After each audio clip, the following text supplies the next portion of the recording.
My name is Sam Brenner. I am doing my screencast recording for ED5082 for Wilkes. This is my 3.1a screencast that's going to focus on UDL guidelines in connection to EdTech in the classroom.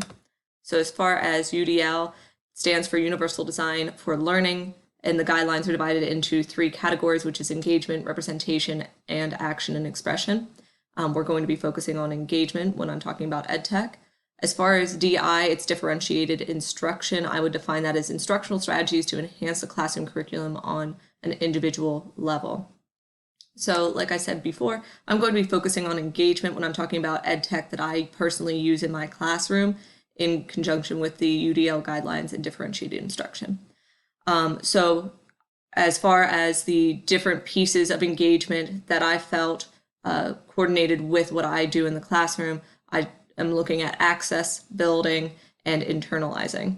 As far as accessing, it's optimizing individual choice and autonomy, optimizing relevance and value and authenticity. We're building by varying demands and resources to optimize challenge, foster collaboration, community, increase mastery-oriented feedback. And as far as internalizing, facilitating personal coping skills and strategies, developing self-assessment and reflection. I use Edpuzzle and Google Slides to meet these expectations for engagement. I do it both in agendas for weekly updates, and I also do it for notes in my classroom. When it comes to Google Slides in my classroom, I would start off with these basic instructions. I create a Google slide set like I'm doing right now. I record my instruction of the notes or lesson using a screencast recorder just like this. I upload my recording to YouTube.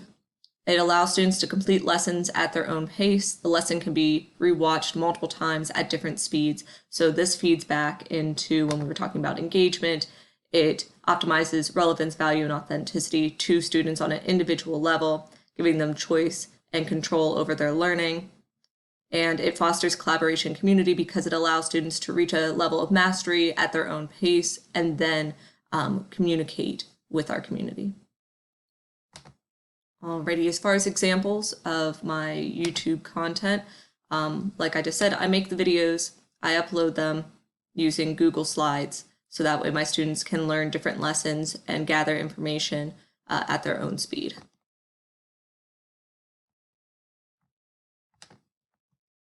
I then oftentimes use it in conjunction with Edpuzzle. I use my recording through YouTube in the Edpuzzle app. I edit, add cuts, questions, and notes to the video. I upload the Edpuzzle to Schoology for individual classroom needs. These recordings hold individuals accountable for their own achievement and progress, and it holds them accountable for personal success. So when we're talking about engagement, again, as far as internalizing, it holds them accountable, which allows them to create coping skills and strategies that they will need for further on in life, allowing them to manage time wisely, demonstrate their abilities, reflect on what they need to do to improve. So Edpuzzle is a wonderful tool for in the classroom. As far as my Edpuzzles, this is my personal Edpuzzle account. I put in the videos and do lessons. This is one of my favorite, talking about persuasive tools and allowing students to go through the Edpuzzle and look at different examples and even further choice of what examples they want to complete in order to meet the expectations. So these are my resources, and as far as in conclusion, I find that both my videos with Google Slide Set and my Edpuzzles help my classroom overall to meet these expectations of the UDL guidelines.